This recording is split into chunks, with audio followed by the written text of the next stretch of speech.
బెంగళూరుకు చెందిన గీత అనే మహిళ అమ్మవారు 12 జ్యోతిర్లింగాల దర్శనానికి కాలినడకన బయలుదేరారు. ఈ నేపథ్యంలో మొదటగా తమిళనాడులోని రామలింగేశ్వర ఆలయం, శ్రీశైలంలోని మల్లన్న జ్యోతిర్లింగాన్ని దర్శించుకున్నారు. ఇక మిగిలిన 10 జ్యోతిర్లింగాలను కూడా దర్శించుకునేందుకు వెళ్తుండగా ఇవాళ వికారాబాద్ జిల్లా పరిగికి చేరుకున్నారు. ఈ నేపథ్యంలో ఏఎన్ఎన్ న్యూస్ వారిని పలకరించింది. జ్యోతిర్లింగాల దర్శనం కోసం పాదయాత్ర సమాచారం కూడగా 12 జ్యోతిర్లింగాలను కూడా తిరగాలని ఉద్దేశంతోనే 2 జ్యోతిర్లింగాలను దర్శనం చేసుకున్నట్లు, మిగిలిన 10 జ్యోతిర్లింగాలను కూడా దర్శించుకునేందుకు వెళ్తున్నట్లు ఆమె తెలిపింది. మాతాజీ రామేశ్వరం నుంచి శ్రీశైలం పాదయాత్ర చేసుకుంటూ వచ్చింది. రామేశ్వరం శివలింగం దర్శనం అయిపోయి శ్రీశైలం దర్శనం అయిపోయింది. శ్రీశైలంలో ఈ మాతాజీ మాకు కలిశారు. ఈ మాతాజీకి ఒక గురువు గారు, మాకు ఆంజనేయ గురువు గారు అని ఉన్నారు.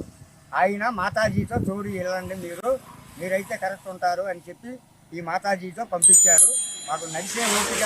ఈ మాతాజీ కూడా అడిగారు, నన్ను అడిగితే ఈ మాతాజీలో ఏదో ఒక శక్తి మాకు రావాలి అని చెప్పింది. మేము ఎప్పుడు ఆడవారితో ప్రయాణం చేయలేదు, చేయబోము కూడా. కానీ ఈ మాతాజీ ఈ సంకల్పం మాకు గొప్పది అనిపించి మా గురువుగారు పంపించారు. ఆ గురువుగారు పంపించబట్టి నేను కూడా ప్రయాణం అయ్యాను. ఇప్పుడు ఈ మాతాజీ 2 శివలింగాల దర్శనం అయ్యింది.